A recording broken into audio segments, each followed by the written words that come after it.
Oh, there we go. All right. So, all right, Angie, you want to take things away then? I'll just make sure I let people in Sure. if I see them show up. Who are we Sounds missing? good. Janelle still. Okay. Okay. All right, I'm going to shut up now. Hi, everybody. Welcome to week 3 of Intro to Photography. And here's Angie. All right. Thanks a lot, Jolene. All right. Well, welcome again, everyone. I hope you've had a great week. And so I thought, well, we'll start off this week. First of all, I did just want to, again, apologize to Danielle. I missed the fact that she'd sent me photos last week in an email. So we will be looking at Danielle's photos tonight when we go through photos. And, your questions are always so intriguing and interesting because it allows Jolene and I, if I can speak for Jolene too, for us to think about things in perhaps a different way. Or in my case this week, I actually went out and experimented based on Ellis. I believe it was your comment about your 70 to 200 that you were seeing as a 300 millimeter, correct? Yeah. So I do a lot of, bird and nature and wildlife photography, and I've kind of played around with the crop factor because I have a full frame. So I can go full frame or I can go crop factor. And so this week I thought, I haven't really actually used that crop factor much. So I took it as an opportunity to experiment. And it's been pretty intriguing and pretty interesting. So, just all your questions provoke thought. And Karen, I did mean to have a photo for you this week, Karen. I will put Karen going to Antarctica. I will put one up next week. I was trying to figure out why Lightroom wouldn't let me name some photos that I downloaded today from my acreage this morning, some photos. And I think, Jolene, you could feel free to comment. I think it's because I protected them in camera. And so when I downloaded them to Lightroom, because I don't often do that, but I thought, oh, I'm just going to do that because I just had one card in the camera. But then when I was in Lightroom and I went to name them, Lightroom, because I didn't do that with all of them, Lightroom would not let me name the ones that were protected in the camera. So now I'm thinking I need to go back, because I haven't formatted the card. I'm going to go back and take that little lock protect off so that then I will import them into Lightroom again. I'll probably just delete all of them or send the favorites I have not named yet somewhere else. But then import them again into Lightroom, and then I'll be able to name them. Because I like to, yeah, I like to keep that organization within Lightroom. And then also when I export to another external hard drive, then I find if I have them named, so for example, trumpet or swan, dash bird, and then I'll have my name after it.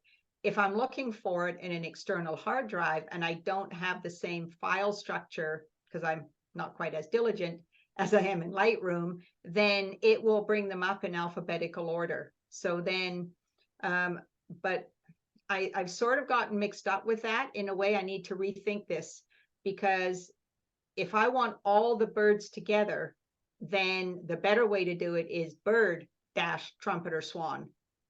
Otherwise, I need to remember all the different birds that I have, which is fine in Lightroom because that's what I did. I have bird as a main category and then all the subcategories.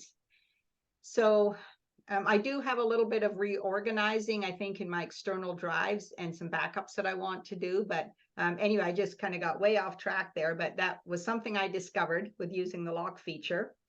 And Karen going to Antarctica, I'd like to mention this while I remember. And I will, I mean, it's pretty self-explanatory, but I was going to support the topic with a photo.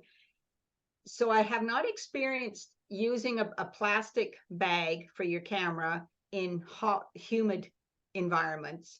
But if you're even, around home this winter and it's cold and you want to be out taking photos, or Karen, if you're in Antarctica and you're out in the cold environment, then what I do is before I bring my camera back into the house, I wrap it in a plastic bag, like just a big baggie or, a decent kind of depth to the bag. Like it's not just a flimsy bag, right? So just some sort of plastic bag, grocery bag, I've used that too, or a big Ziploc. Squeeze as much air out of it, put your camera in the bag, in the plastic bag, squeeze as much air out of it as you can, put it in your camera bag and zip up your bag. Okay. And so then sometimes I'll have my camera bag outside, or else I'll just have it just inside the door, but not by the heat register. Put the camera in the bag, and then I will put the bag somewhere in the house away from a heat register. So as the camera is warming up slowly, it avoids condensation from developing on your lens and or your camera body. And I've been in situations before I knew about this, or kind of by mistake, I dash into the house and it's like, shoot, you can just almost literally see it create that condensation happen right before your eyes. And it can take a while to, like, I would then wipe my camera down. But there's a cold weather tip for you. Put it in a plastic bag, let it cool down slowly. And I know sometimes it's really hard to be patient for the memory card to warm up as well. So sometimes I will sneak it out, but ideally, just be patient and let your camera warm up slowly, or in the back of your vehicle or something, not on the floor at the heat register. All righty. So for tonight, I figured we'll start off just with a quick review. And sort of at this point, we've covered a lot of material. We've talked about, and you've discovered about your camera in the automatic setting, what's happening, right? You've learned about the aperture, that it's the amount of light, it is the f-stop, and it can control your depth of field. So how much of your photo is in focus from front to back. And you can also use it to help increase light or reduce light coming in through the lens. So to help you for an exposure situation. Okay, and then we talked about shutter speed, and that can do things like creatively blur waterfalls, for example, or you can freeze the action, so to speak, where you capture action in crisp, clear detail because you have a fast enough shutter speed. And you can also control the exposure by changing shutter speed. And then you learn that when you're in aperture priority, the camera is going to change the shutter speed for you to balance the exposure. And you also learned that, sorry, that just reminded me of something.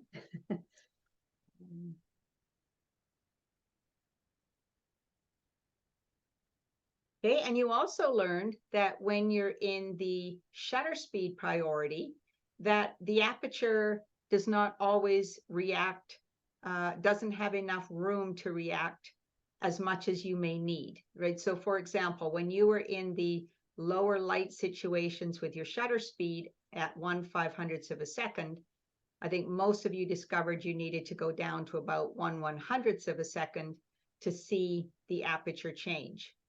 Okay, and then we talked about that pesky little ISO that was throwing some things off. So you learned about how that can help you.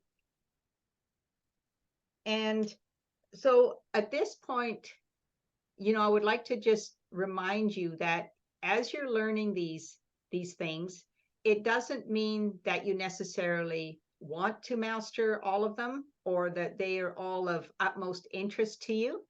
You may find that you might decide you're quite happy shooting in the automatic mode for a while, and you just want to practice your composition, or you just want to see how the numbers react when you're in auto and just get a feel for that, right? Or you might decide, well, I'm kind of interested in that aperture priority thing and maybe blurring the background.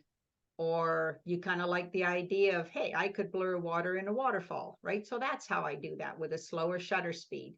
Right, so you can pick and choose some things which have maybe resonated with you more than others, but a lot of this as well is so that you're aware of it, and as you go through your photography journey, you can decide what you want to embrace when. Some you may not want to, and other things you may decide that, hey, you know, that's kind of neat, and yep, I would like to continue practicing and learning more about that. So kind of the key message there is just I would encourage you, hopefully not to feel overwhelmed, but just, you know, just go at your own pace and learn about what resonates for you, and consider new opportunities that could come up that would be a new experience for you. And so that being said, too, Danielle, I wanted to thank you as well for your comment last week about just kind of, to paraphrase if I remember correctly, but about just feeling kind of a little overwhelmed and kind of a little left behind when that ISO was coming into the mix for you. Right. So, you know, for any of you with comments, I appreciate knowing that, you know, there is something that's not jiving for you. It's maybe a little confusing, might be the way I'm explaining it that's confusing, so that Jolene and I just make sure that we do not leave anyone behind. Okay. All right, so on that note, we are going to see what happens when you are in the camera manual mode. So you've learned in the automatic, right? The camera's doing pretty well all the work for you, setting the aperture and the shutter speed and the ISO. And in aperture priority, you're choosing the aperture. Camera's basically looking after the shutter speed. If ISO is in the automatic setting, that's taken care of for you as well. If you're in a particular set ISO, such as, you know, 800, 1000, something like that, for example, the shutter speed will still react for an exposure. So in the manual mode, you decide what the aperture is going to be and what the shutter speed is going to be. And ISO, I prefer for the exercises that the ISO is not in automatic, simply because I think then it's a greater opportunity to see just how the shutter speed and aperture is reacting, so that you get to make the adjustment and see how that works. So the question could be then, well, how do you know where to begin? So before I give you a photo tip on how to begin and get a sense of what your settings might be, the first thing I'll do is have you place your, actually we'll check for two things. One is if you can just take a minute and check if your ISO is in the automatic setting or if it's set to a specific number. And if it's in the auto setting, you know, we're going to play with it anyway. So let's start off, because we'll see if we can kind of make this interesting. So let's start off with an ISO of, let's say, 200, which if you're in a lower light situation, that's probably going to seem like that's too low for help with the camera, but that's okay, because this is going to lead somewhere, hopefully. Okay, so we'll start with an ISO setting of 200. And then set your camera. So now you are going, if you were in the any priority mode, so if you were in an aperture priority or a shutter speed priority mode from last week, now you are going to place your cameras in the camera manual mode, please. So that could be just the letter M on your mode dial. And then at this point, when everyone is in manual with an ISO, you know, around 200, then I'm not going to have you do anything else, but I am going to ask you to go and take a couple of photos. Okay, and one in a more, it can be of anything, in a more brightly lit area, and as we've done before, one in a lower light area. And just as a heads up, if it appears that your photo didn't turn out how you expected, we're going to work through that. So it's not something to be overly concerned about. This part of the exercise, when I teach this locally in person, this usually is a surprise for people, what happens. But the surprise then leads to fixing it. So there's nothing wrong with your camera. So rest assured with that. Okay, so then when everyone's ready, if you just snap a couple photos, one in brighter light, one in darker light, and then when everyone's had a moment to do that, we'll come back and see what your results are.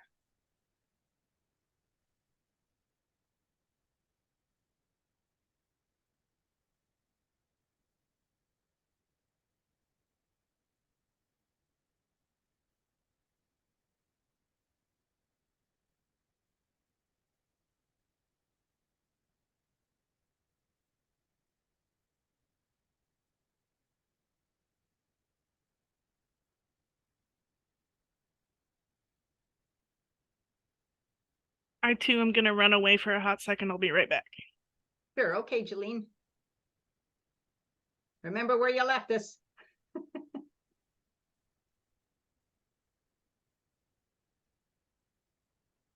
All right, we'll just give Karen a moment to get back here. And Kiana. Angie, I am not able to figure out how to change my ISO. Oh, okay, that's okay. So have you found the ISO, Danielle? Well, I have, under the shooting menu, the ISO sensitivity settings. Okay. Yeah, so I think if you're there, and then I think if you press the right arrow, does that take you into a screen where you see some numbers? It says the option isn't available at current settings or in the camera's current state. And I do have it on M. Oh, So it doesn't seem happy right now. huh. Okay, so that's okay, Danielle. When Jolene gets back, I will have her check that for you. So Okay, Danielle, you should be able to, so in your in the shooting menu with the little camera, and that's where you found the ISO sensitivity. yes. Right? So you should be able to change because you don't want ISO sensitivity control. You want oh,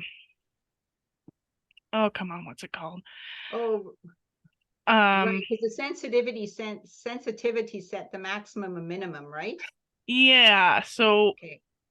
you want oh, that might be what it is. So it's not letting you change that right No. now? What? Yeah, that seems strange, especially in the manual mode. Yeah. It just says the option's not available at current settings. So Danielle, just out of interest, if you change your camera to either aperture priority or shutter speed priority, and see if it will let you change it there.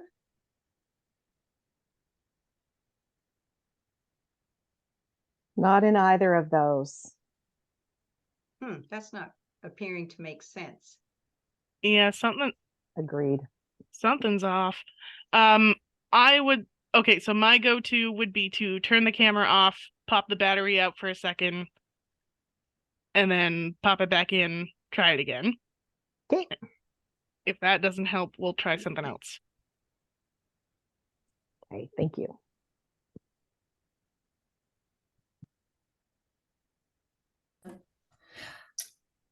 Hi. Yes, Karen. I noticed on my camera, it wouldn't let me do that either if I went to the menu button. But if I hit the ISO button towards the front of my camera, it would then let me change that ISO. Oh, thank you. Mm-hmm. Do you want to get that? How about that, Danielle? Okay. Thank you, Karen. You're welcome. That is interesting, though, that it won't let you go through the menu. Yeah, because it wouldn't let me do it either. It was just an auto and I could select different maximums. But in order to get in and actually set it, I had to use that little ISO button on the front. Wow. Okay. Mhm. Interesting. So Danielle, Yes. So you've turned your camera off and on again. Yeah, I did. So on the back of your camera, like you're about to take a photo. The LCD screen, what is it displaying when you're about to take a photo? Like just when it's sitting in neutral, what's show? Is there a bunch of information up on the screen? Is it Yeah. in live view? Yeah, there's the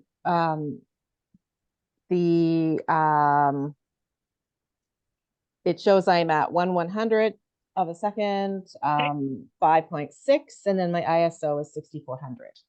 Okay. So can you press the little, there should be a little italicized I button that's right next to your menu button on the back of your screen.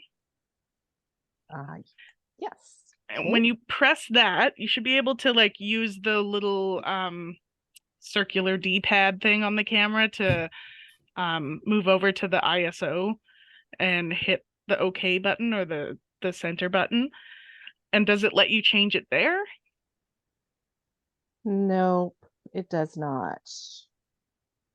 Eh. And when you go in through the menu, is it still saying it's not available in this current setting? Yeah. Okay. So Hmm. I don't know why or how, but something sounds like it's gotten goofy in the camera. Okay. My go-to is to do a hard reset on the camera. And it is going to remove any custom settings you might have on it. But I can talk you through how to do that if you want, to try it to see, because it sounds like something is like a setting has been changed. Mhm. So what we could do, Jolene, is so you haven't taken any photos yet, have you, Danielle? No. Okay, so what we'll just take a moment and give you a minute to take a couple of photos, Danielle, and we'll just see then where it is right now. If you notice a difference when you look in playback after, if you take a photo in a nicely lit area and then one in a darker area, and then we'll just like a lower light area, and then we'll just see what you come up with. Okay. And we'll just start there and see if this is going to work for you. Okay. Okay, I'll be right back. Thank you. All right.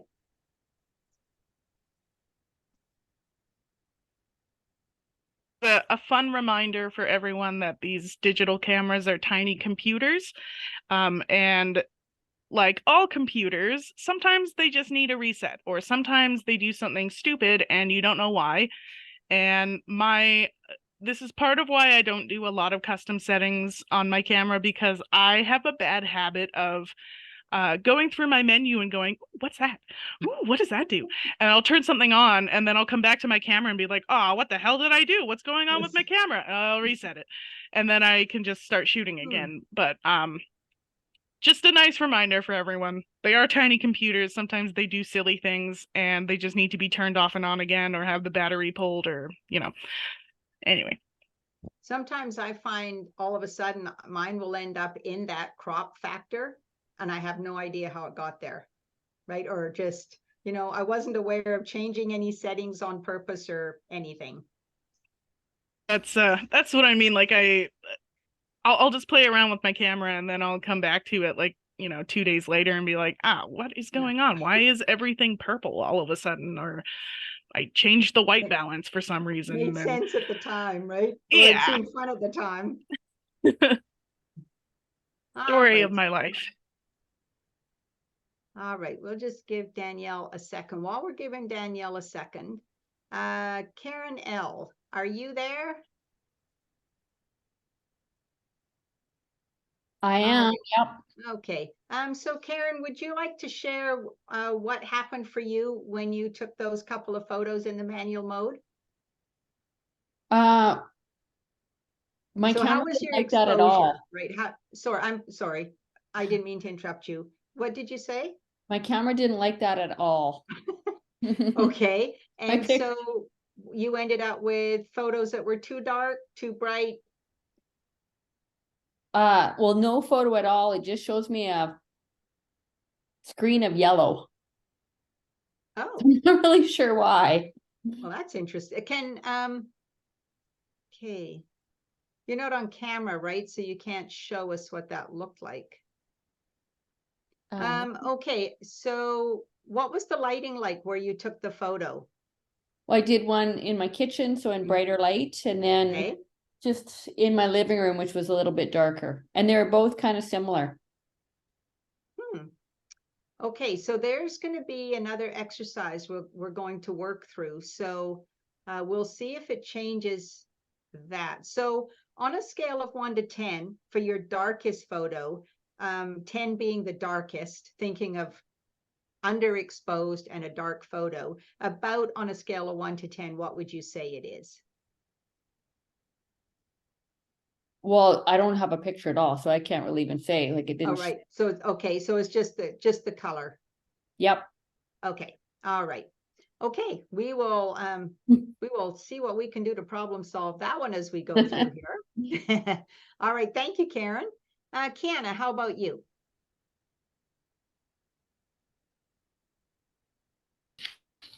Yes, mine were both really dark. The one in lighter, in like a brighter area, I could see like a little bit. I would rate it like a 6 out of 10. And then Okay. the dark area was just like 10 out of 10, pure black. Okay. All right. So this may seem a strange comment, but I'm going to say perfect because we're going to work through what happened there and then how you get to fix it. All right. Or how everyone, if that's your situation, right, how you then can deal with what just happened in the manual mode and why this is happening. Okay. Great. Thank you, Kiana. Janelle, how about you? Yeah, mine was really similar. It was like basically black in the dark area, and then in like basically me shooting at my light, it was like maybe like a 7 out of 10. It looks like it's really shaded. Okay. All right. That's great. We'll have you work through that too. Karen Carter, how about you? Unmuting. Janelle? Yeah. Actually, my low light one showed pretty clear. Like you could see some what's the word? I took a picture of my plant, so you could actually see the leaves and things. And then in my higher frequency, the front, like the forefront, was a little blurry, and I had shadow on the back. Interesting. Yeah, I mean, it's a cool shot, but yeah, it was interesting. So highlight gave me more shadow in the background. Okay. All right. Okay. Thank you, Karen. You're welcome. Okay, Ellis, and for you, what happened? Mine was very similar to Kiana and Janelle's. Okay, nice and dark. Yeah. All right. Maybe don't think that's appropriate, but all right. We're gonna have fun with this. All right. Thank you, Ellis. All right. And Danielle, how did things go for you? Not well. It looks like my battery is almost dead.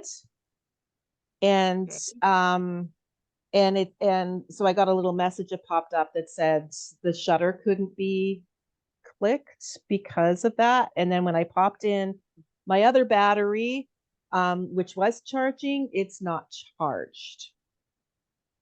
Okay. So I think I'm benched. Okay, so we'll see if maybe at some point here, Danielle, you can get enough battery charge that you can experiment with the photos, or at least manage to squeeze something out here at some point. Yeah. Okay. All right. Okay. Danielle, all right. Did I miss anyone? I will just chime. Danielle's leaving. I was just gonna say that might be why the ISO was misbehaving in the first place if the battery was almost dead. So that might explain it. Right. Okay. Okay. So what is happening especially for those of you that have a really underexposed or dark photo, is we didn't do anything to prepare for the lighting when you're in the manual mode. So what's happening is you are taking a photo based on the current settings of your camera. Okay, so if your current settings for aperture and shutter speed are not set according to the lighting that you have available that you took photos of, this is why your photos are dark. Okay, because we haven't done anything to prepare you or the camera to be taking photos in the manual mode. So it was just kind of like throwing it up against the wall and seeing what happens. So the reason, believe it or not, that I prefer to have things not turn out is because then we can go through how you can have them turn out. So there's a couple of ways. Okay, one is you could start playing with the aperture and the shutter speed and kind of seeing if you can figure things out. But one of the suggestions that I have, especially if it's helpful in the beginning for you, and just to get a sense of what kind of exposure do I need? And sometimes like and I'll explain this to you, and sometimes I will still revert to this photo tip I'm going to share for you once in a while, especially if I want to shoot in manual and I'm in a hurry to get the settings. If there's some moving subjects, for example, and I don't want to be messing around taking too long to have a starting point for the exposure. So if you happen to have a pen and paper handy, on one of your darkest images, your underexposed image, if you can just go to playback and make a note of your camera settings. So what your aperture is, your shutter speed, and your ISO. Because then we're going to compare these numbers in a moment. Okay, so I'll just give you a moment to get all of that. If anyone is having trouble finding those, just let us know. Danielle, I wasn't sure if you heard Jolene when she was saying the ISO issue may be because of your low battery. Okay. All right, so was everyone able to find that okay? Okay, all right, so now, if you now put your camera back into the automatic mode, the full automatic mode, where the camera is making all the decisions for you. Okay, and then when you're in that setting, aim, so you can do two things. Either just aim your camera at the subject you took a photo of when your picture was underexposed or too dark. And you can either just aim your camera at that subject and then just note what the aperture, shutter speed, and ISO is and write it down. Or you can take a photo and then write those numbers down. So now you're going to have two sets of numbers. You're going to have the first set, which is when you were from your photo in the manual mode that you felt did not turn out. And now your second set of numbers will be the setting from your camera in the automatic camera mode aimed at the same subject.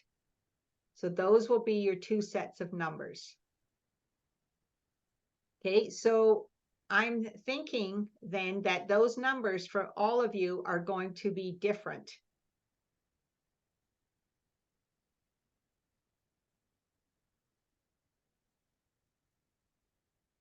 Well, I'm very sorry about your camera battery. Yes, me too, Danielle. If you would like after this class, just because your camera might not be ready to function for this class, I don't know. You can reach out to Angie or myself if you're playing around with some of these exercises. Please feel free to give us a shout. Yes, we want to make sure you're getting as much education out of this as you can. So if there's an issue with your camera, please try, let us help you. Let us help you.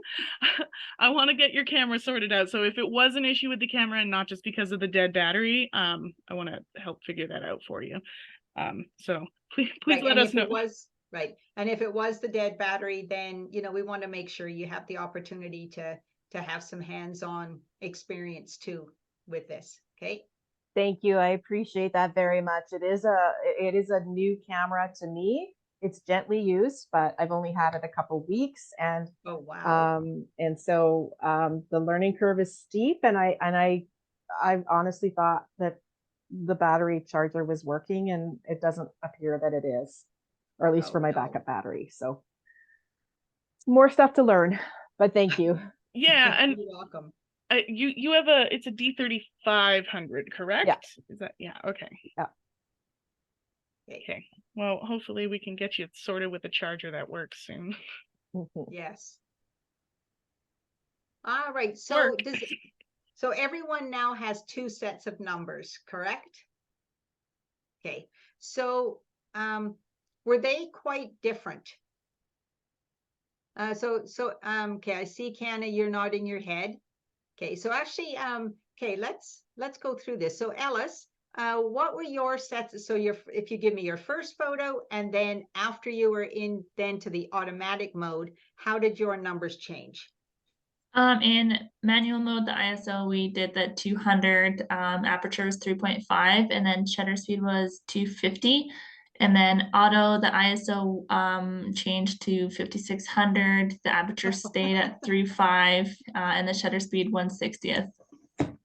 Okay, interesting. So quite a difference there, especially to right with that ISO. So if you think of ISO numbers doubling, each time the number doubles, you double the amount of light. You doubled the light a lot. Okay. All right. Karen Carter, how about you? Okay, so the first photo, it was 1/4. My shutter was 4.5, or my aperture, and the ISO was 200. On the second photo, it was 1/25. Aperture was still 4.5, but my ISO was 6400. Okay. So it went up dramatically. It sure did. Yeah. All right. Interesting. Okay. Thank you. All right. Kiana, how about you? Yeah, mine were pretty similar. For the manual, the darkest photo, my ISO was 200, F was 5.6, and 1/100th of a second. And then for auto, it was ISO was 6400, F 3.8, and a 60th of a second. Okay. So that ISO is it's acting like a flashlight. It's bringing in a lot of extra light for all of you so far. All right. Janelle, how about for you? Thank Yes. you, Ken. For my dark photo, the manual was f8, ISO 200, and then 1/15. And then my auto was f2.8, ISO 12,800, and then 1/20th of a second. Wow. All Yeah. right. You win for ISO so far. All right. I think. All right. Okay. Thank you, Janelle. All right. Karen L.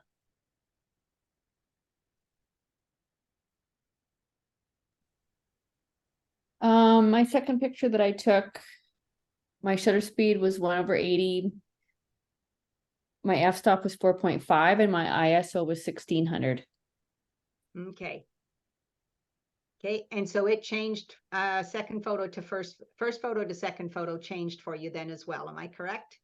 Yeah, the first photo I couldn't get any numbers because it wouldn't take a picture, like it wouldn't. Oh, okay. All right. It was too dark, I think. Okay. All right. So, okay. So the reason that I asked you to put your camera into the automatic mode and take a reading is if you want to shoot in manual, but you don't know where to start for your exposure settings, this is one way where you can get some help to figure out where to begin, is by putting your camera into the automatic mode, which you've done, okay, and you've written down those numbers of what your camera read in auto. So now, if you take those numbers that you wrote down from your automatic setting, place your camera back into the manual mode and adjust your camera so you have the same setting that you were in the automatic mode, if you can get to that point. Okay, and then once you've managed that, then I'm going to ask you to take another photo again of that same subject that gave you a challenge in the beginning. Okay, and if anyone's having trouble figuring out, because depending on your cameras, sometimes if you have one rotary dial, that, for example, if you're in aperture priority, you turn a dial. Then if you're in shutter speed priority, you turn a dial. If you only have one dial, then when you're in the manual mode, then you'll need to press a button. The dial will change one, either the aperture or the priority, and you'll need to press a button and turn the dial to change the shutter speed. Probably. Okay, so is anyone having trouble getting the setting? If you are, just let us know. If you're not, if you now go back and take a photo of that subject that was giving you trouble in the very beginning, well, or gave you that strange exposure in the beginning.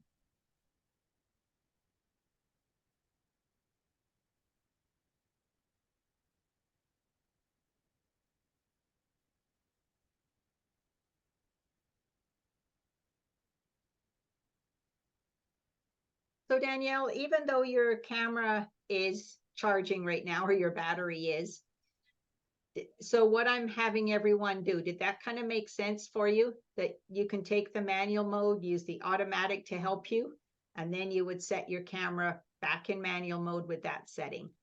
I'm madly taking notes. So yes. Okay. All right. Okay, and I'll put this in my follow-up email to Jolene as well.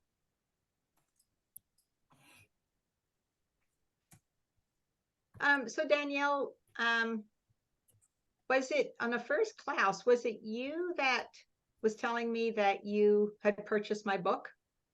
Yes. Do you have my book? Okay. Yeah. All right. Yeah. I've been enjoying it. Good. That's good to know. Thank you. Yeah, so it has all those fancy little charts for aperture, right, and shutter speed, and kind of will walk you through some exercises and hands-on exercises and things. Okay. Awesome. Thank you. I'm glad to know it's helping you out. It is. Yeah, I recommend it. Oh, well, thank you. So the book I'd asked Danielle about, sorry, 1 second here.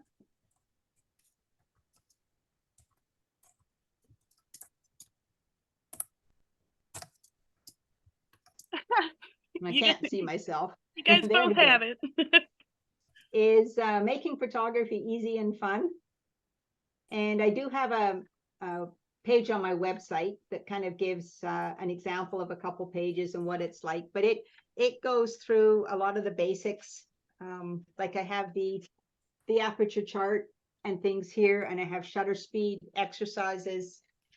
So it's kind of for folks that are enthused about photography, find the manual confusing, and just kind of progresses a bit, actually, like we've been going through these classes.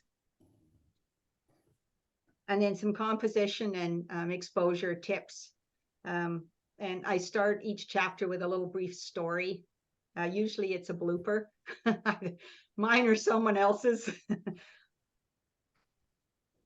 All right, so here we go again for another round. So Janelle, how did that work for you this time? Yeah, I pretty much got the exact same image, or pretty close. My settings are a little bit off by a couple, but they were pretty close. Like with the shutter speed, I couldn't get 20, so I just went to 15. Okay, so so it was similar to the one in the automatic setting? Yes. Yeah, so it kind of fixed what was going on in the manual setting so that you had a more correct exposure? Yeah. Okay. All right, excellent. And so Janelle, did you get why that happened? Do you understand kind of what went on there when you use the automatic setting to help you? Yeah, no, and I've been fiddling around with that a little bit out and when I was out this weekend, because I was doing the same thing. I'm like in auto and then started adjusting things as I needed a little bit, but no, it definitely helps for sure. Okay, good for you. That's awesome. All right, thank you, Janelle. All right, Kiana, how did things go for you this time? They went good. My settings were exactly the same compared to the auto, and then when I set them to match the auto settings, they were exactly the same. So Okay, and so did you find an improvement then in your photo and exposure compared to your first one in the manual mode? yeah, it's exactly the same as the auto one, so it looks way better. Okay, awesome. All right, and so did that make sense for you, how you use the auto setting to help give you a starting point when manual isn't going so well? It definitely did. Yeah, I was actually going to ask you guys how, like, if you're in a rushed situation, how you get your match settings going. So this is very helpful. Okay, good. Yeah, and that's usually what I would do. I mean, like I've mentioned, I still will do that from time to time, is flash it on to auto, take a quick read, and put it into manual and go from there. Sometimes, Yeah. you can be thrown off a little if, for example, say if I'm in the manual mode and I'm photographing, say, Canada geese, and then like this morning, all of a sudden, 3 trumpeter swans flew over, right? So now I'm going from a darker colored bird to white. And so, when you're in manual mode, that can throw you off if you're in a set ISO number. Right? If you're in an automatic ISO number, then I would anticipate that the camera will react and help you with exposure by reducing the ISO when it recognizes the white swan flying over. All right, good job, Kiana. Thank you. All right, Karen L., how did things go for you? Karen did, oh no, I did see you. I did ask you on the first round, right? It's just that now I see you. Yeah, that's right. Yeah. I was able to mimic the settings in with my camera in auto, but my auto picture was still better. Okay. Mm-hmm. Oh, interesting. Yeah. But okay, I have quite an old camera and I'm only able to, in the manual mode, change my ISO and the aperture. So that may be the reason why. Okay. Interesting. Okay, so even with that being said, it at least gave you the experience, though, of seeing how you could use auto to help you in manual if and when you need the help. Am I right? Yeah. Yeah. And I was able to improve the picture. So yeah. Awesome. Good for you. Mm-hmm. All right. Thank you, Karen. All right, Karen Carter, how did things go? It would have been great if I would have had the right setting. But I didn't, so I've got a lot of overexposure, but I know what I did wrong, so that's all Hey, good. way to go. Good for you. That's huge. When you know what you did wrong, or then away you can go. That's great. Good Thank for you. you. You're welcome. All right, Ellis, how about for you? Initially my auto photo was a lot better, and then when I did the manual, it was the same settings, but the photo looked a lot more yellow. And so I just found that about the white balance earlier this week. So in the manual mode, it was under cloudy, so I changed it to auto, and then it was the same. So I think in auto mode, does that also automatically change the white balance for you? Yes. Okay. Well, usually, like it usually reacts pretty accurately most of the time. So there will be some situations where, like I find indoor buildings such as school gymnasiums, for example, notorious for auto white balance cannot always handle that kind of yellowish light that's going on. So that's when the white balance adjustment comes in handy. So yeah, some good detective work with the white balance, because I did have that on my list for exercise tonight as well. So some good detective work there. All right, all of you are doing just so well. It's just, you're doing so great and having all of these discoveries. It's awesome. All right, great. Thank you, Ellis. Okay, so when you are in the manual mode, so let's say now that you have that setting, you can change the mood, if you will. So there's a couple things you can do in manual. You can decide if you want to change those numbers. So for example, let's say you're in aperture 2.5 or say 3.5, let's say, and you think, you know, that might give me some shallow depth of field, and I really don't want a shallow depth of field. I want to go to F8 or F11. Oops, very close. Sorry, just 1 second here. Jolene, I was just seeing that you're getting some things in chat here. Is there something we need to address here before I go on? It might be fun to address it. Karen Carter, is that who I'm talking with here? Sorry, I apologize. Yes. So we're she just mentioned that there's a comet that's going to be by this weekend, and just asking about some setting recommendations. It might be worth it to go through.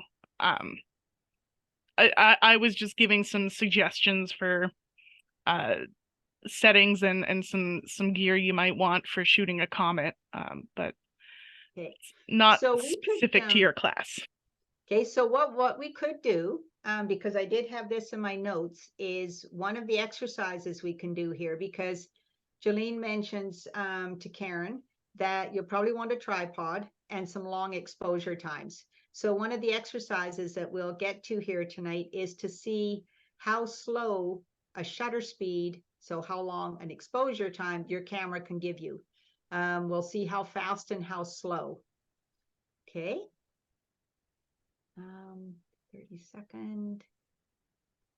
Right. So then Jolene also goes on when she says, say long exposure, I mean several seconds. If not something like a 30-second exposure, you'll likely want a remote shutter for your camera to eliminate camera shake from pressing the button. So the other thing you could also do is, you know, depending how fast things are happening, you could use the self timer, right? So say if you set the self timer to 3 seconds, let's say, then and then you press the shutter button, right? Let go of it and kind of back away from the camera and just let it do its own thing. That is wicked smart, Angie. I have literally that never. My goodness. And I mean, I have not photoed any comets, but I will do that sometimes if I'm lucky enough to get some northern lights. Is I'll use just a couple seconds, because I don't have, I guess I do have a remote for my Nikon, but yeah, I I'm don't just a gear hog being like, give me all the goodies, give me a remote. Right. And Well, they you're are just fun. out here I used thinking to have outside the one for box. my Pentax, and it is fun because you can lock the shutter open as well, and then you can just click it off when you want it off. So yeah, that stuff is fun. So that's a couple of ways you could photo anything when you want a longer exposure, is a remote shutter or self timer.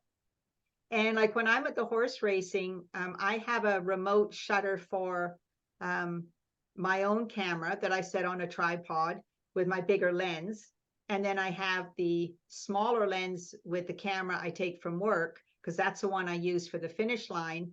So then I can be standing beside my camera that I have set up, hit the remote, trigger off some photos, but still not get overly, well, I do get a bit overly concerned, but just then I make sure I'm still in position to be taking the photos that I'm paid to be there to take, but I've still got a few from the ones I set my other camera on burst mode.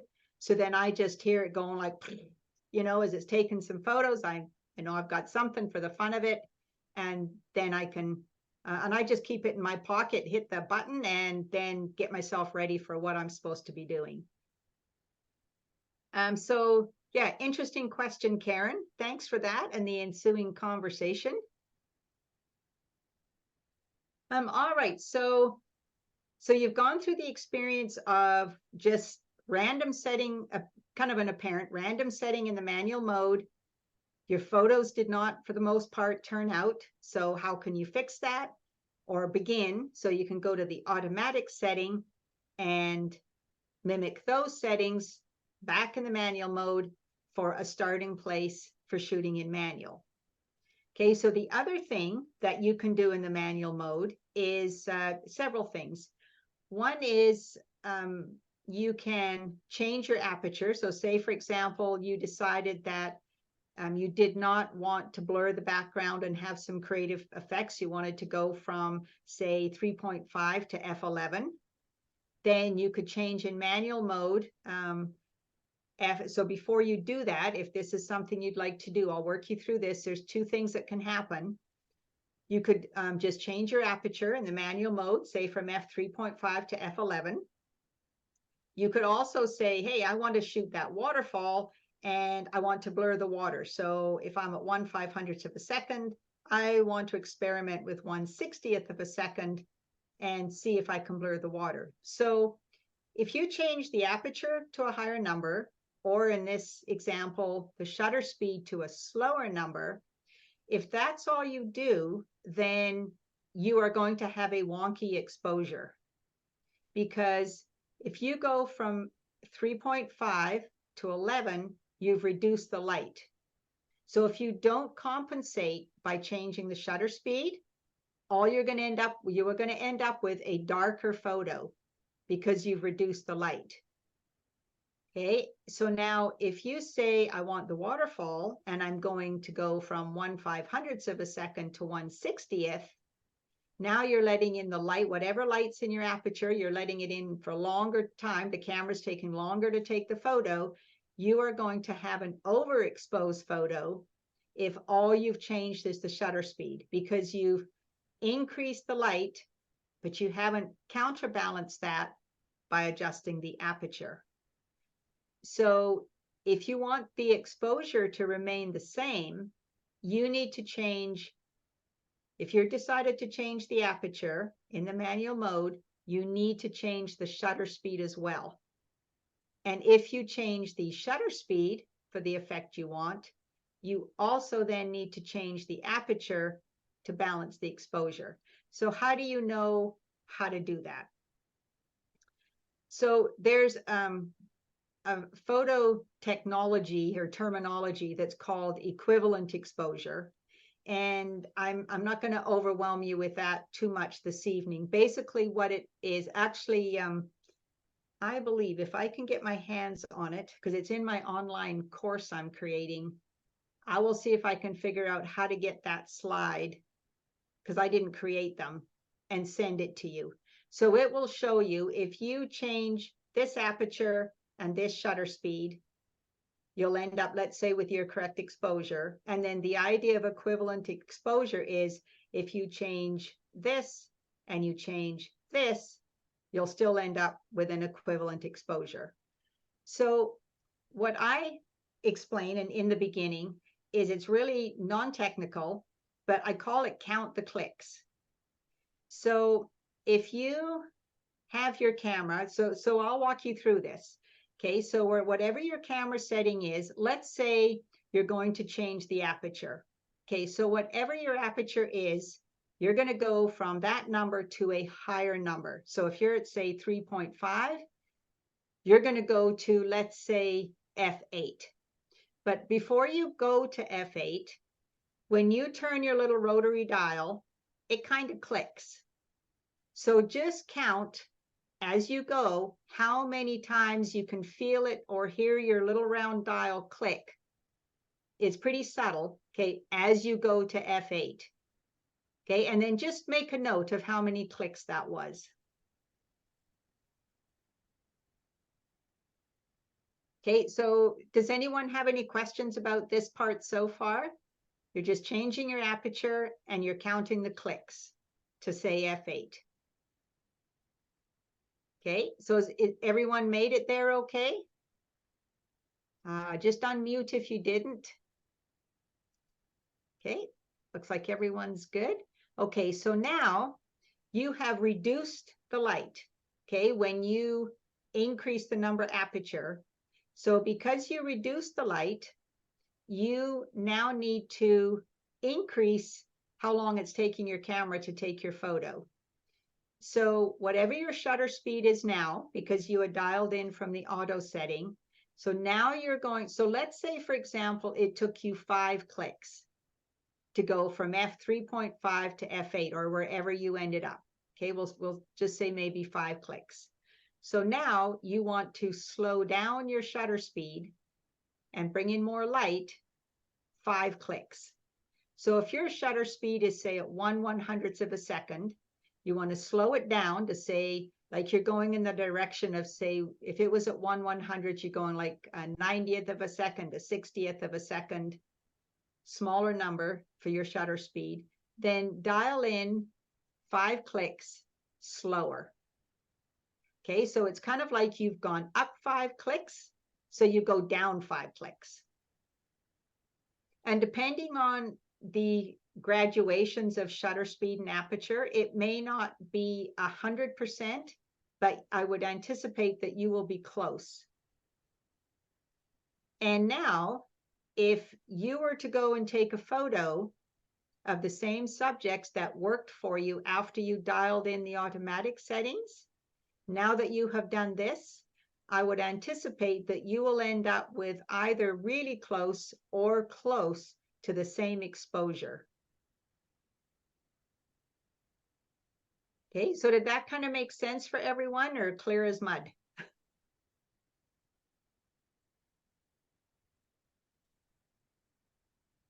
Now, if you wanted to change it even further, you could go with your aperture, you could go, say, another 3 clicks higher, right? F11, 3 clicks up. But then if you want the exposure to stay the same, again, you have to slow your shutter speed down. So go down 3 clicks. So this is kind of like a very non-technical way of dealing with equivalent exposure, which equivalent exposure is you adjust the shutter speed and then you counterbalance it and you adjust the aperture to keep the same exposure. I'm going to make a note to see if I can get that chart to you. If not, I'll just take a screenshot and send it.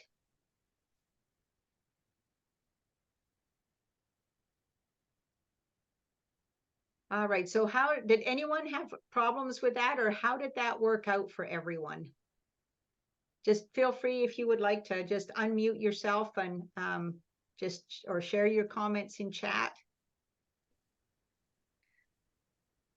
I had more clicks on my aperture than I did on my shutter speed to get the similar exposure. So my shutter speed, I did like 3 and it was like 9 for the aperture. Okay, so and what was the reasoning behind 9 and 3? The 9 was so I went from 2.8 to an 8. Okay. And I had 9, I guess, clicks as I went across that. Then my shutter speed, I went from 125 to like 15. Because if I went like all the way to 9, I'd be like at 0 basically. But it ended up being pretty much the same. Like it looks similar. It's just I had to dial it less. And that just might be how my camera has the shutter speeds on there. Like it went from 125 to like 30, 15 actually. So You've got a Fuji, don't you? Yeah, I do. Yeah, they don't do the half step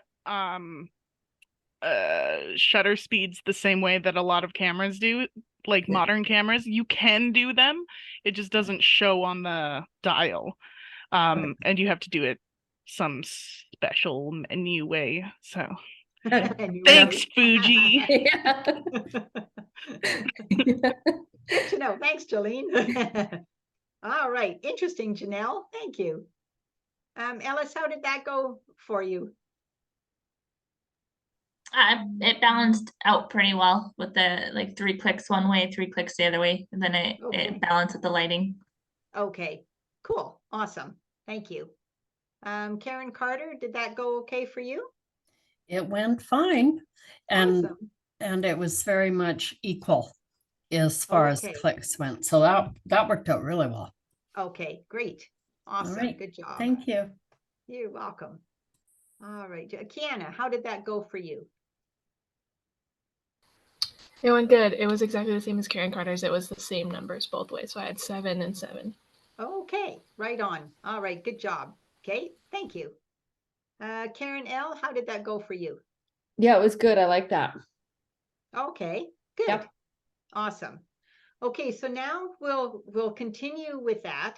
So now you can choose whether you would like to adjust only the aperture or only the shutter speed, and you can go up or you can go down. Okay, so for example, if you're choosing the aperture, you can either continue to close the aperture down and reduce the light, or you can head back down the way you came and open it up a little bit, or you can take your shutter speed and you can either increase the speed a little or slow the speed down a little. But the idea for this exercise is only one. Okay, so you're not, if you decide you want to change the aperture, only change the aperture. Okay, and then if you decide you'd like to change the shutter speed, change only the shutter speed. And, probably, I mean, maybe 3 or 4 clicks, something like that, if you would like. And so then once you've done a few clicks, then if you take another photo of the subject that you just took one of when you were counting the clicks, then just repeat that photo again and then report back what happened. So I'm thinking maybe around 4 clicks, 4 to 5 clicks to see what happens, something that's obvious, hopefully.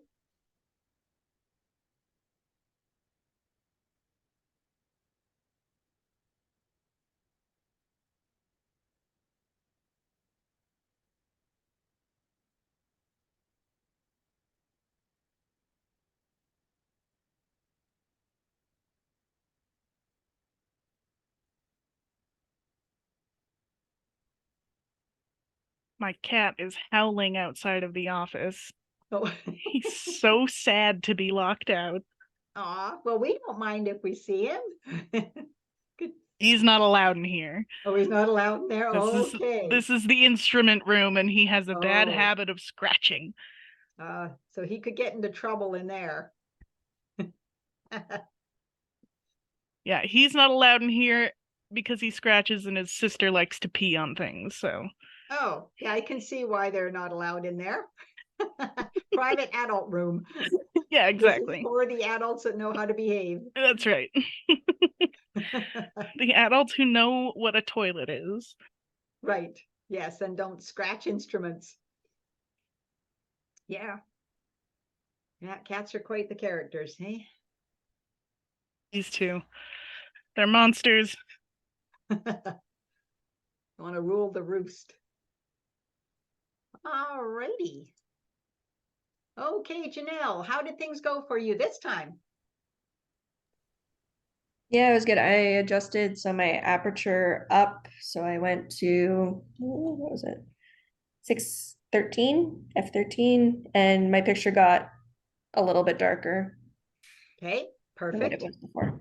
Okay, so let's say you're out taking a sunrise or a sunset and you take a photo in the manual mode and you think, oh, that looks a little bit washed out, or I wonder if I could adjust something and kind of create a bit of a different mood with that, a different look to it.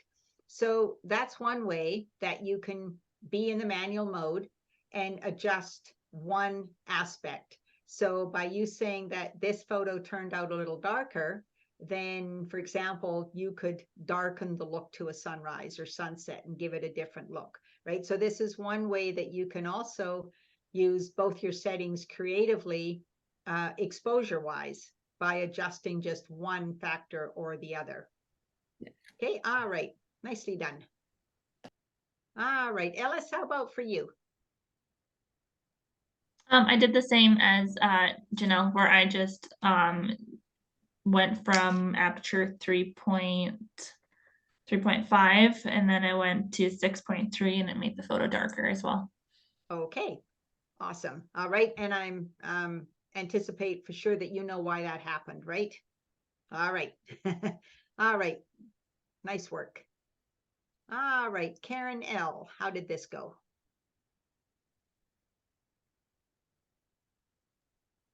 Good. Awesome. Okay, and so what did you change for your settings? Well, I actually played with both because I wanted to see. So I tried Okay. one, I changed the aperture, and then I did the other and I changed the shutter speed, and I was able to get a nice picture doing it both ways. Right on. Yeah, Wow, look it at was how good. creative all of you are getting. And you're throwing out that f-stop and apertures and shutter speed just like your old hats at it. It's so cool. All right. Good job. Way to experiment there, Karen. All right. Alice. Karen Carter, how about for you? It seemed to work out pretty good. I increased my f-stop to an 8 and Okay. then just played with that a little bit. Took a fairly decent photo, so I'm pretty happy. Awesome. And you All could right. see that how it changed the exposure then a little bit for you? Yes. Okay. Yeah, absolutely. So, Okay. but no, All it right. was good. Awesome. Good job. All right. And Kiana, how about for you? Yep, it was good. I opened my aperture from a 8 to a 3.5 and it got much brighter. Okay. Awesome. Okay. Wow. Great work, everyone. This is just really fantastic. That's impressive. Hey, Jolene?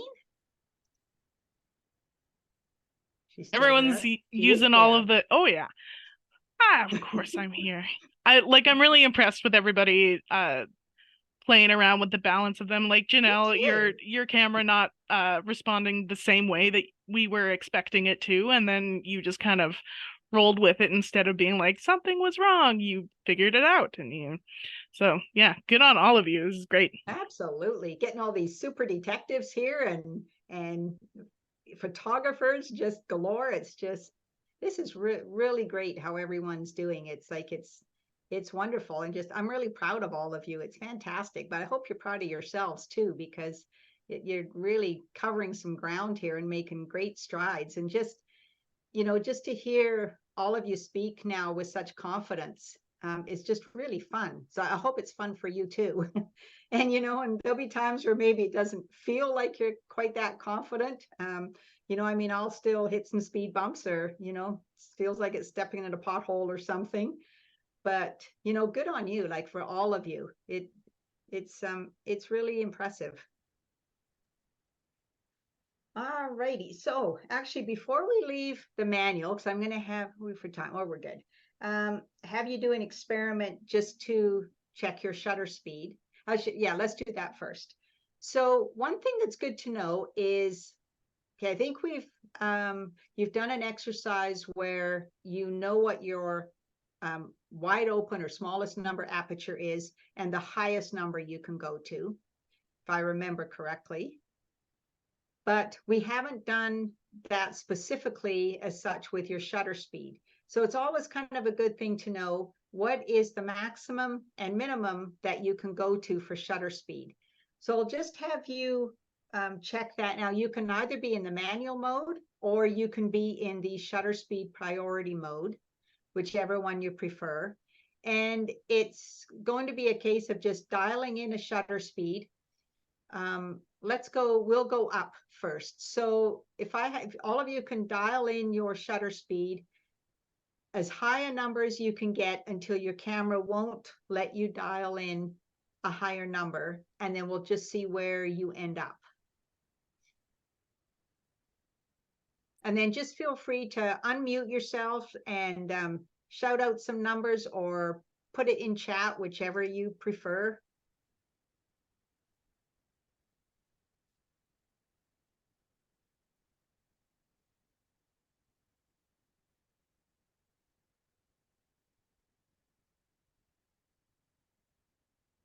All right, so Karen Carter, if you start off, if you go the other way, Okay, so for example, something like 1/2, we'll get to here, but 1/2000th of a second, for example. All right, so Ellis and Kiana are at 1/4000th of a second. So Karen Carter, I'm thinking yours is going to be somewhere around there as well. Oh, Janelle, 1/8000. Nice. Okay, oh, interesting. Okay, 1/6000. All right. All right. Okay, so now, if you now dial in your aperture, or sorry, your shutter speed and go the other way. So see how slow you can go until you cannot dial in any further. And if you end up, we may have discussed this, but when you see a number with like the little inch for inches symbol or quotation mark looking, now you're getting into seconds.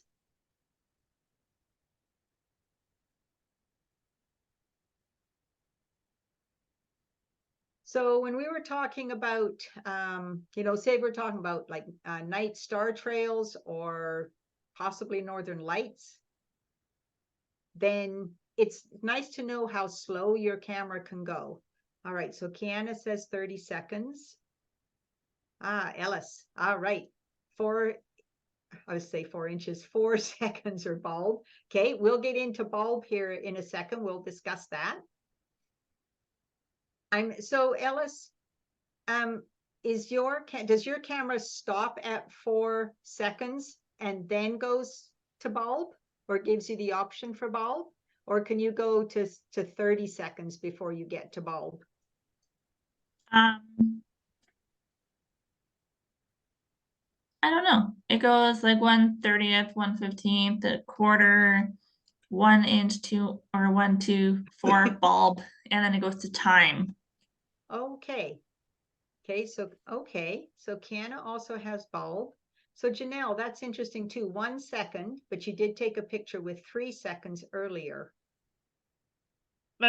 So Ellis, I wanted to ask, is that this relates to Janelle's as well, is on your camera, is that on the rotary dial, or is that yeah. Okay, so with both of your cameras, it will have the ability to do other shutter times or other shutter speeds or customized ones. They just aren't going to show up on the rotary dial, obviously, but you can, through menu diving, do like a longer like a 3 second, because Janelle said that you shot one that was a 3 second exposure, even though yours only says 1 second on the rotary dial. So you can do longer, you can do other ones, but for those cameras that are designed, because the ZF-C and the Fuji cameras specifically, they're designed for aesthetics. They look really pretty. But they look like classic cameras that had a limited amount of shutter speeds that were available to them. So you can still do the other shutter times, they just don't show up on that rotary dial. Okay, so how about if we see then if everyone can get to 30 seconds, a setting. So in the manual mode or shutter speed priority mode, see if everyone can get to 30 seconds. And if you can, then just dial in 30 seconds. Now you can either hold your camera or else just set it on the table and just press the shutter button, let go of the button, and let go of the release, shutter release, and let it take a 30-second exposure. It will seem like forever. So if you're out taking, maybe northern lights or, star trails or comets or something that you think, wow, I actually need a 30-second exposure, because you could be outside, let's say at this weather, let's say, or time of year at 11 o'clock at night, say pitch dark. And if 30 seconds was long enough, you could make it look like you're at 12 noon for bright of day, right? Because if the exposure is long enough, it can, I mean, you could probably end up with an overexposed photo. So if your subject is not moving, then, so this was a comment that was made to me a long time ago in a workshop I took. And the instructor said, if your subject is not moving, it doesn't necessarily matter how long it takes to take the photo. So what he meant by that is if it's a stationary subject and you want a 5-second exposure for whatever reason, if your camera is supported, so say on a tripod or on a table with, you know, some stability, then really, then yeah, I guess it doesn't matter if it takes 5 seconds.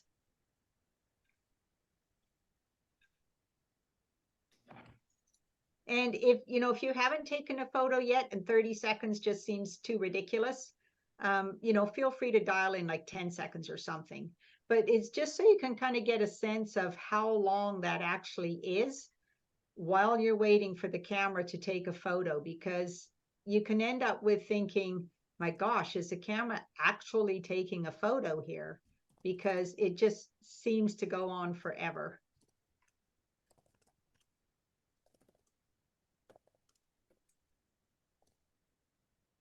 Ellis, you're still waiting. Okay, and so yeah, Janelle's wondering if she goes to an interval time shooting to get to 30 seconds.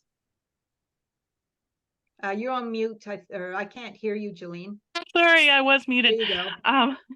So Janelle, do you have, is yours the Fiji. what model is it again? XT5. XT5, okay. And Ellis, yours will be, so the Nikon I just tried to put it on time. And so when I push the shutter, it starts timing, and I was just saying like, I'm like, oh, like how long is it gonna go? But I have to push the shutter button again to make it stop. So that wouldn't really be good if I was taking pictures of the stars. So what you're gonna want to do, you'll set it to 1/3 of a second on the top, and then use the rear dial. You should be able to use the rear dial on the back of the camera to go all the way down to, I think you should be able to go down to like something stupid like 900 seconds. Yeah,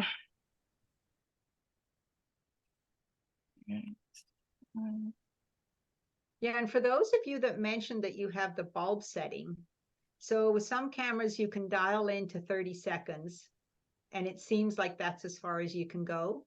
But if you then go to the bulb setting, then you can dial in for however long, like much longer. But you could dial in, say, for 5 minutes, for example. Okay, so on the XT5, is there a, because you have a, is there a T on your Yep. Okay, so you should be able to use that, and then again use the rear dial or clickety wheel. Technical terminology. I like that, Jolene. Makes sense. That's awesome. Did that work for you, Janelle?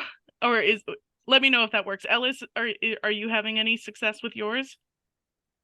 No, but I'll look into it more. Okay, I'm gonna keep doing some hunting. Get just a minute here. Oh, that was so funny, Jolene. I like that.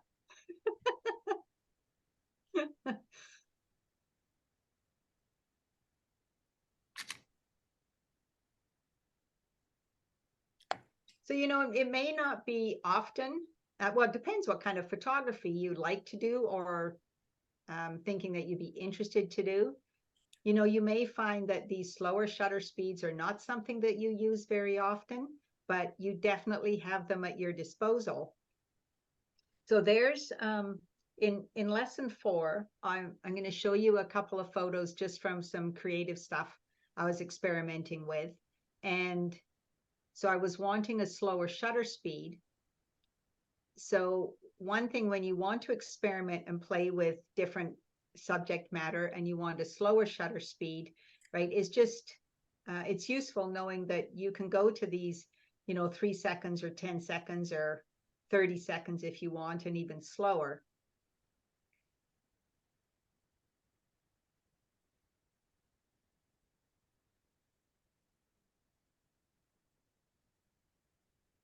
So just while Jolene's having a quick look there, feel free to unmute yourself and just offer a comment. If you would like, who took a photo with one of these really slow shutter speeds, and how did that go for you? I took mine at 30 seconds, took forever for the shutter to close, and tons of light. So, Yeah, so really overexposed. right. Okay. But And you do know why though, don't you, Karen? absolutely. But at nighttime, that might be a good number, right? Right. Depending on what you're looking for. So yeah, pretty Right. cool. So, even, if you have or don't have a tripod, I mean, if a person wanted to and you want to experiment, for example, before you go to bed tonight, you could go outside and, stand on your back deck or something, or somewhere where you may be away from a street light, and don't worry about camera shake if you don't have a tripod, and just take a 30-second exposure or even a 20-second and see what happens. Okay. Now, your camera, if it has trouble focusing in the dark, then it may appear like you can't press the shutter release button. So that might be just then finding something to focus on, or even sometimes using a flashlight, if you could focus on the leaves of a tree or something, Okay. give it something to focus on, and then just see what happens, right? And just how bright it looks then compared to what you're seeing as you look into the darkness. Okay. Thank you. I'll try that. You're welcome. Now, if I take that one step further, because it reminded me, sometimes I'll be asked, how do you photo the moon? So if you have a lens or a camera that can give you a decent photo of the moon, the one thing you need to remember is really the moon, even though it's dark, right? Usually when you're photoing the moon is actually like a big bright nightlight. So we can get thrown off with that because, if I'm standing out in my back deck and it's, 10 o'clock at night and it's dark, then it's kind of like the logic would say, well, I'm out here in the dark. But the moon is this big, bright ball in the sky. So that's what you need to adjust your exposure for if you're not in the automatic mode. For example, like I do have a camera that has a moon setting, and and you may as well. So, you don't necessarily need, like if you had a 30-second exposure photographing the moon, you're going to be so far overexposed because it's already bright. So just kind of something to keep in mind. It's like that plays tricks in our mind because the moon's bright, but it's dark outside. All right, good experiment there, Karen. Thanks for sharing. How you doing there, Alice? I just figured it out. Thank you, I was Jolene. gonna say, I see you smiling. Yeah. We were secret chatting. I was trying to get her some tips so I didn't have to interrupt everybody. Right. So it looks like it worked. Okay, I was going to say, it looked like that, hey, I figured this out, smile. All right, anyone else like to just jump in with comments here about how that longer exposure went for you?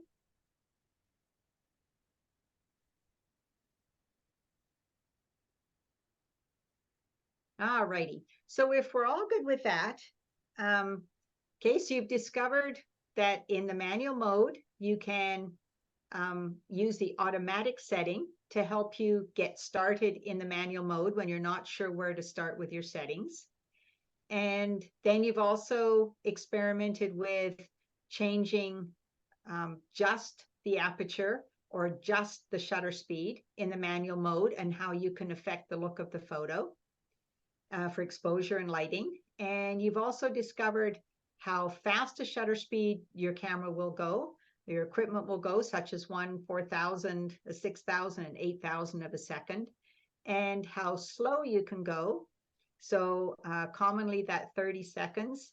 And then the bulb feature that has come up, which when you're in the bulb setting, will allow you to go beyond that camera's kind of almost default, if you will, of 30 seconds when you're saying the manual mode or shutter speed priority.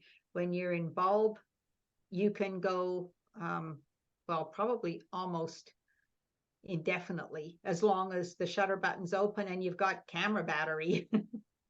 Would you agree, Jolene? Definitely. Okay. All right. So following that experiment, let me see, we're still okay for time. I have a few photos to show you, but we'll do another experiment before I get to that. So let's do an experiment in, because I don't know. Sorry, please remind me if I've already done this with you. The white balance setting. I know Ellis was experimenting with hers, but I don't think we've done that yet. Have we, Jolene? Okay. So for the most part, you probably noticed that your photos come back with an definitely an acceptable lighting hue to them or color to them. So light has a temperature, just kind of for the technical aspect of it. But white balance is something that deals with that light temperature. So for the most part, when you have your camera in the automatic white balance or WB setting, your camera is kind of working in the background for you, kind of like in the automatic setting. But you could be in a manual mode, have your white balance setting in the auto mode, and it's doing the work for you. But within, so sometimes you may find that all of a sudden you're in a situation, and I find that it's most often when I'm indoors. The lighting is different, and all of a sudden I end up with images that may have kind of a sickly yellow hue to them when I want a nice crisp white. They might look blue. They just kind of take on this weird color tone. So that probably more often than not is going to be a white balance issue. So we'll do an experiment in white balance so you can see what happens when you're in the different settings. So if you're in a situation where you don't like the color hue, all of a sudden you're in a different shooting location, then one of the things you can check, or I would suggest the first thing to check, is your white balance setting. And sometimes it may take moving through a couple of the settings to figure out which one is the best for you. But now we'll go through just a couple at least of those settings so you can experience what's happening. So if you can find your white balance setting, I'm thinking probably all of you are on the automatic white balance mode. If you have a tungsten or an incandescent or fluorescent setting, change your white balance to one of those. If you have tungsten, it works usually really well for this exercise. But if you don't, just if there's a different type of lighting, like say fluorescent or incandescent, just change your white balance to that and then take a photo. And you may need to adjust out of manual if you don't want to mess around with settings. If you know we've been playing with those, you could just pop it onto aperture priority if you wanted, or into auto, even the automatic mode. That should still leave the white balance alone. And then just take a photo and see what happens to the color hue of your picture. Okay, and then just feel free to unmute or put in chat what happened. I was in incandescent and it shows more of like a blue tone. And then the fluorescent switched to more like a pink orangey tone. Whoa.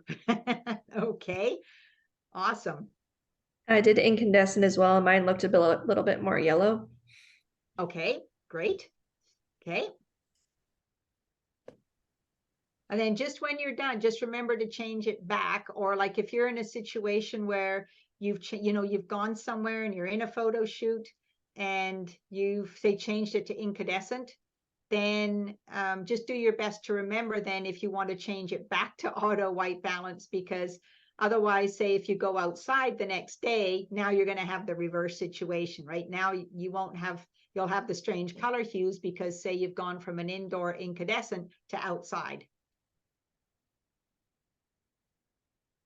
All right, anyone else like to share what happened for them?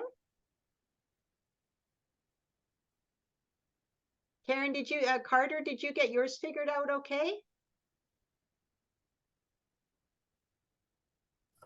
Still working on it.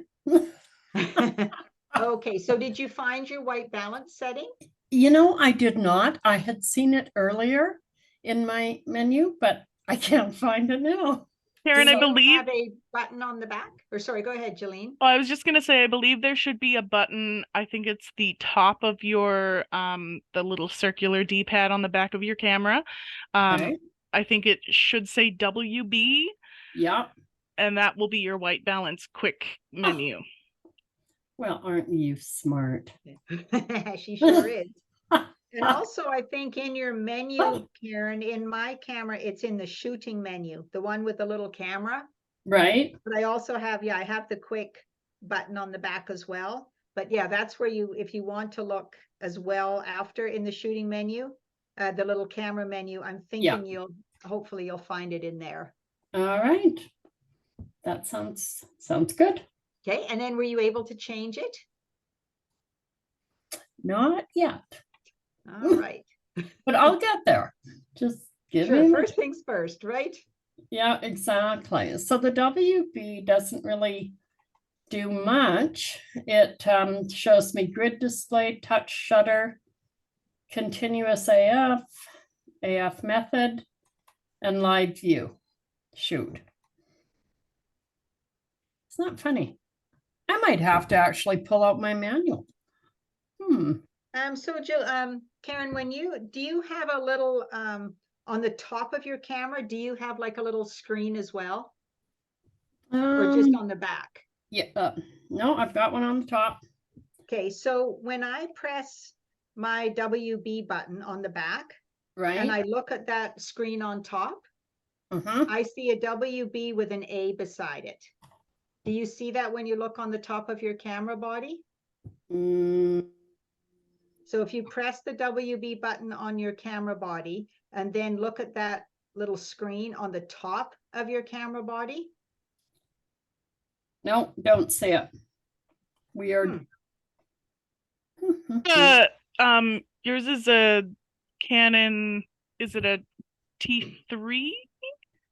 T6i. T6i. Yeah.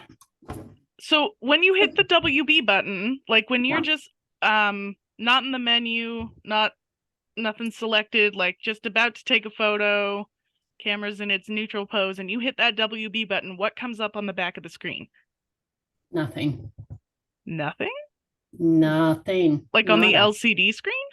Even on the LCD screen, it's showing me a previous photo. So weird. So Karen, what happens when if you go to the menu and then go to the little camera icon, the shooting menu, can you find it in there? Yep. I've got a couple of different icons for cameras. Image quality. Do you have the shooting menu one? Image review, lens aberration, red eye reduction, live view shoot. Let's see what we get with that. Do you have one that starts with like storage folder, perhaps image quality? No. Or just says shooting menu at the top? Does it give you like a heading, a title that says shooting menu? Oh. Cropping, writing, slideshow, image jump. Protected. I'm not touching that one. Okay, well, we'll see if Lynn can do some detective work. Yeah, because that's so funny because I did see it before and I thought, oh, we're going to be talking about that, but I have no idea where it went. So we'll just play a little bit and see what we can figure out. But yeah. All right. So so Karen L, how did your white balance experiment go for you? Good. The tungsten, like you say, was the best. And there's too many to choose from. There is Yeah, a there's lot, lots. isn't there? Yeah, but it was Okay. good. Awesome. Okay, and so, the thing about knowing about the white balance is, I will admit that I don't often change mine because I tend not to think about it actually. But you can experiment with the cloudy and the sunshine and the different kind of lights, lighting, like the incandescent and fluorescent. And again, it's one of those things, at least just to know that you have that at your disposal. All right, Kiana, how did that go for you? It went good. What did I have? The fluorescent was like pinky purpley. I think others had this too. And then incandescent was pretty yellow compared to the auto, which was pretty white. Okay, good. Awesome. All right, so just remember, for everyone that did that, just to put your white balance back to the setting that you were on, the auto, I would imagine the auto setting, before you began the experiment. Then you won't get thrown off or surprised and not appreciate that I had you do this next time you have your cameras out. Found it. Oh, good for you, Karen. Yeah, I don't know how I found it, but I'm right on it now. Good job. So, yeah. Okay. Daylight, shade, cloudy, tungsten. Oh, look at that. Okay.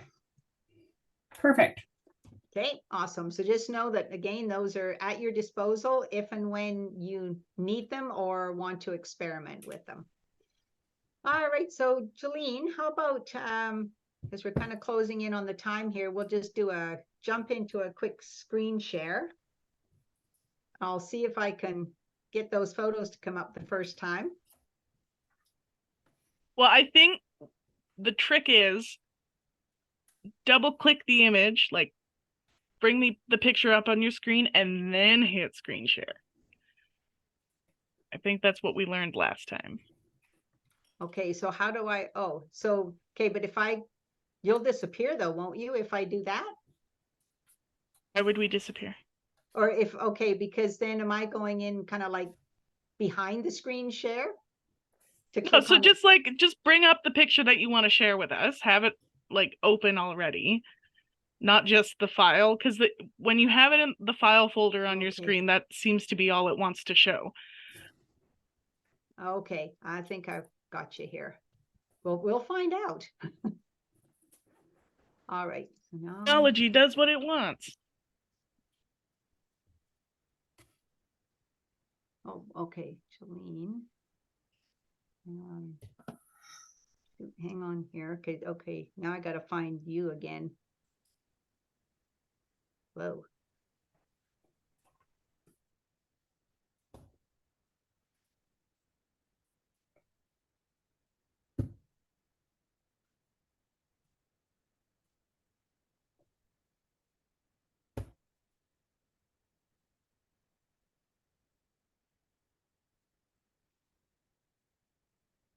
Muted. You're muted, Angie. There we go. Okay.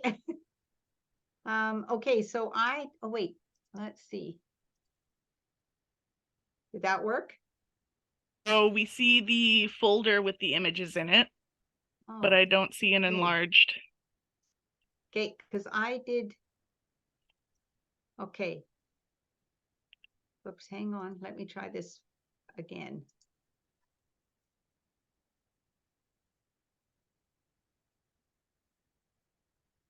Are you seeing just the folder? Now there's no screen share. Oh.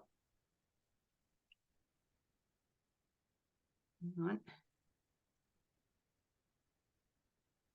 Okay, so where'd that go? Okay, so I want to be in here. Shoot. The folder, the file folder again. What am I doing? Okay, I'm going to do a stop share. Okay, so if I minimize you first, is that what you're thinking? I'm not sure how you did it, but in the file folder, I would double click the image first and then screen share it. Wait a second. I think I'm catching on to what you're putting down here. We'll see in just a second. You smelling what I'm stepping in? Oh, wait. Now do you see it? Hot dog. All right, I obviously need to practice this. All right, so this is one of Danielle's photos. Okay, this one and this one. So Danielle, would you like to share just, you know, these photos? Give us a little background and just what you were after here. I mean, these are cool. I just love the light in here as well. Sure. The first photo is just how I typically take a photo. I love trees, and I was trying to get the contrast between the blue of the sky and the yellow of the leaves.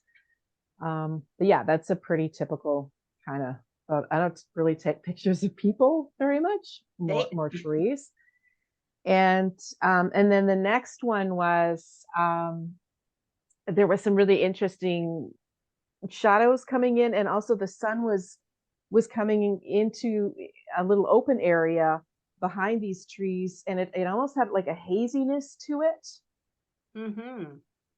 Which I guess in the fall we probably do get a little bit more on some days, a little more hazy, and that's what I was just trying to do with that. Yeah, this is really interesting to me too, because you have two really different looks. Yeah, and they're intriguing. They're both intriguing in their own way. But yeah, there's lots to look at here too. And because we've got some shade here, you know, you can see some detail in the trunks and the trees, and then just this inviting bit of light here to go and have a look and see what's going on in there. Cool. Thanks for sending those, Danielle. Thank you. You're welcome.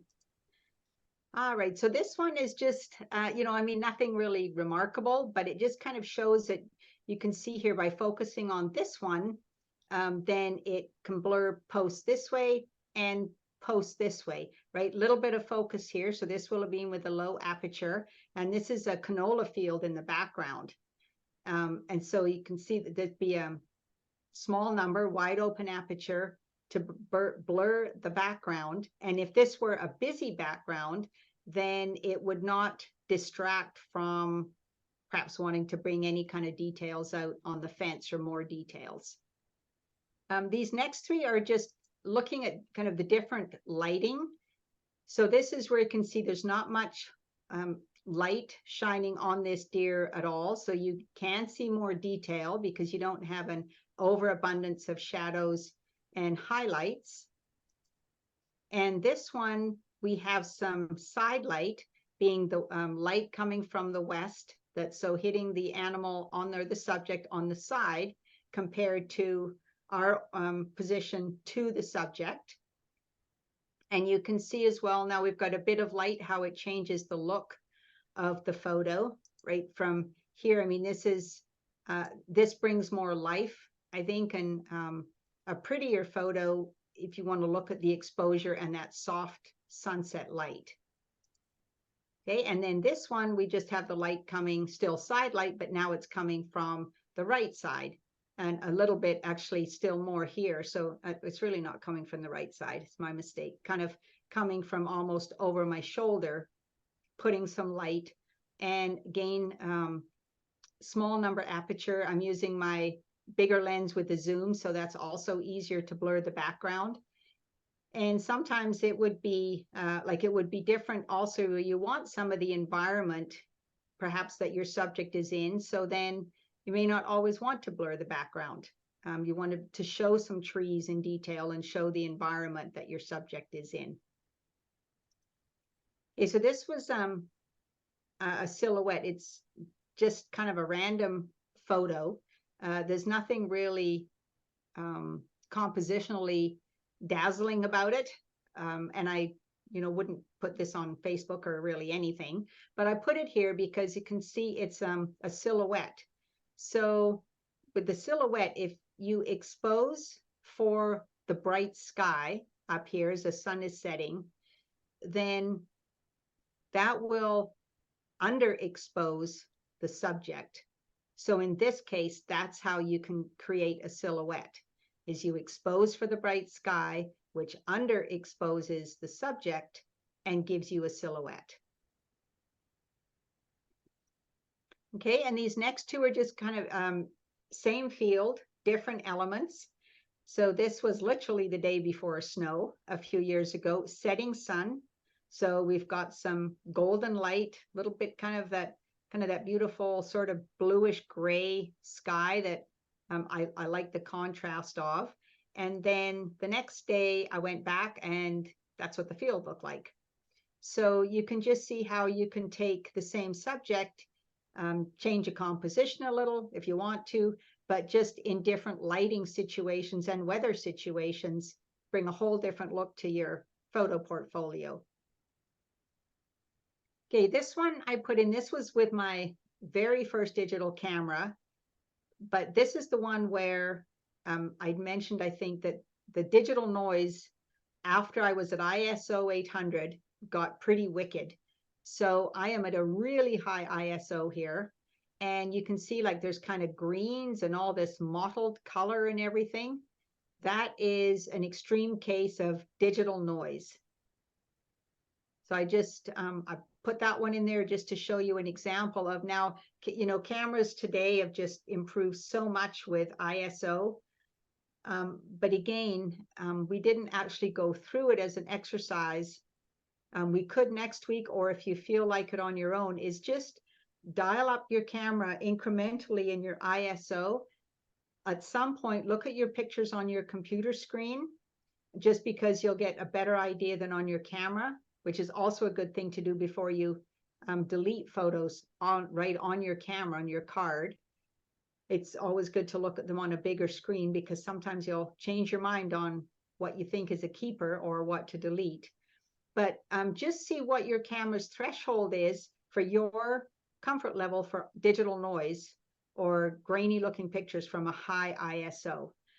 It's just kind of, and Jolene had mentioned this too, it's kind of a good thing to know. It can be a useful thing to know because then you know sometimes to get the image in a really low light situation, you'll be possibly kind of sacrificing picture quality to be able to get the photo.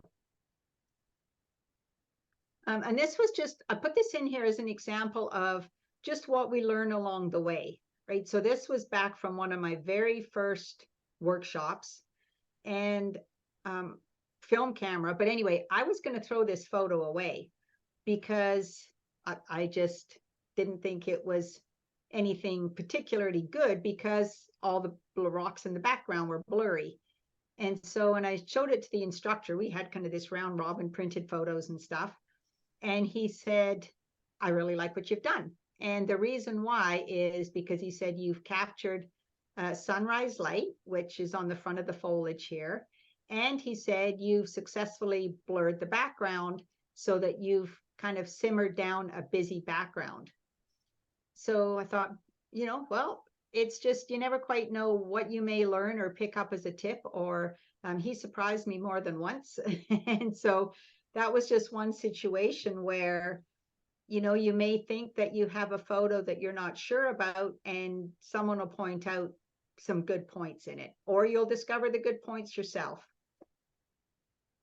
Now, I meant to put in the opposite of this one, and I will see if I can find it for next week.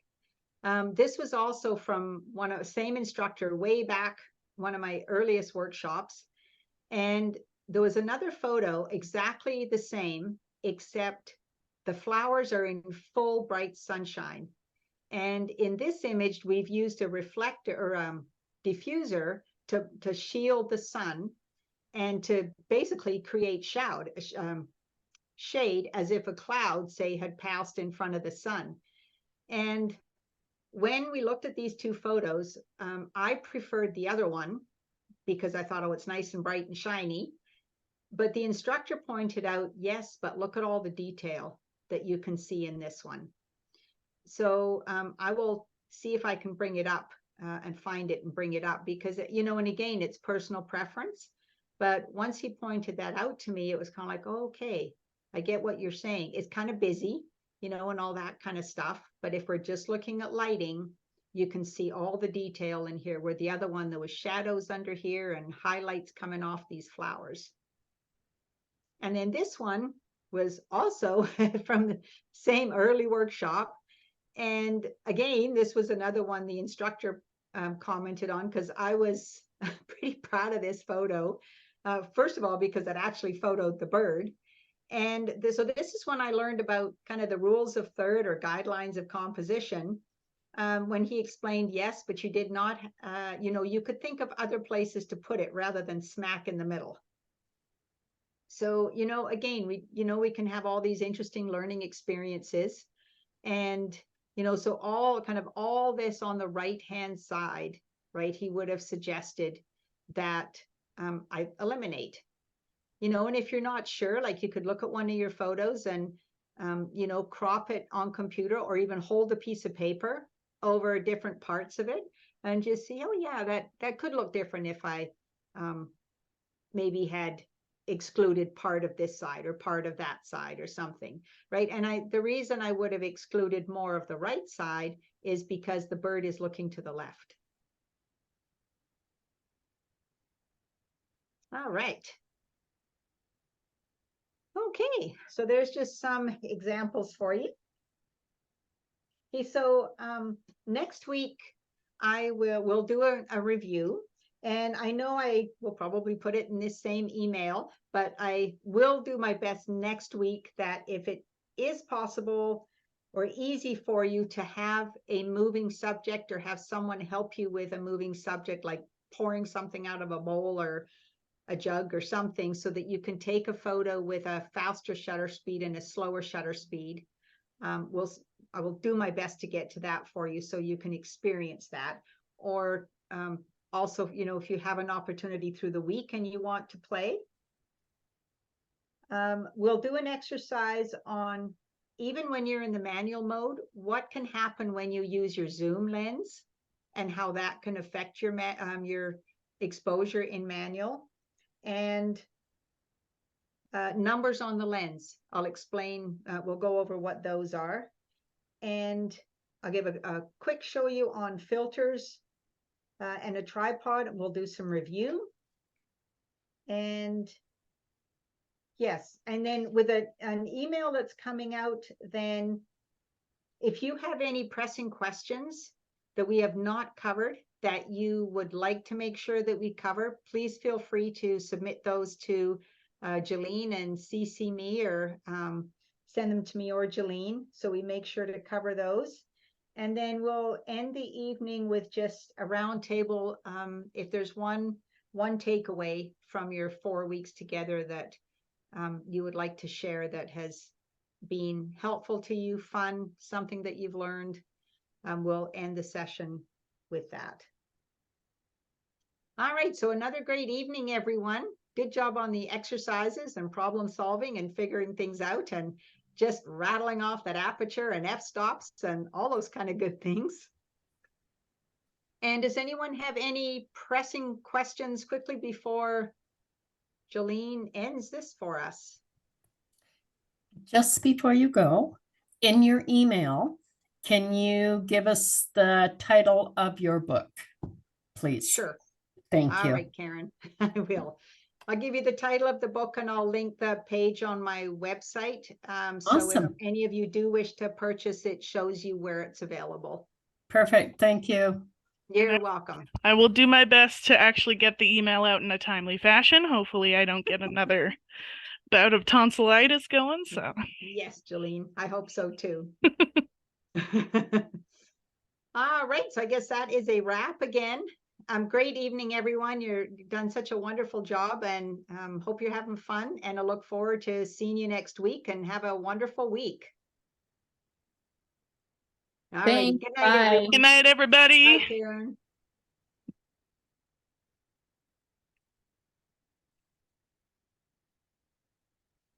All right. Awesome. Oh, and I think of it too. I was going to send Danielle a quick email because she sent me those pictures, so I have her email. Yep. And I was thinking, when she gets her camera charged, like I have I think a 30-minute free Zoom program or Okay. whatever membership. I'm fine. I'd be willing to give her half an hour or 20 minutes or something, one-on-one ahead of next week or after next week or whatever, if she wants to go over those exercises. I'll put that out to her. Okay. And then obviously reiterate if she's having challenges to get in touch with you or McBain. Yeah, perfect. Okay. Yeah, that sounds great. Okay. Oh, that sucks that her camera was misbehaving, but Yeah, that's unfortunate. hopefully we can. I was telling her in the private chat, I just sent her a message saying, hey, if your battery or charger or both are actually borked and not just dead, then let me know, because I've got a lot of them of that battery specifically that I can just Cool. give her. Right on. Oh, that would be awesome. Yeah, so hopefully we can Okay. get her Yeah, situated. get that figured out for her. Yeah, Right. yeah. Awesome. All right. Well, Alrighty, thanks a million, Jolene. oh, my Really pleasure. appreciate it. I All right. will talk to you later, and I will look forward to your email.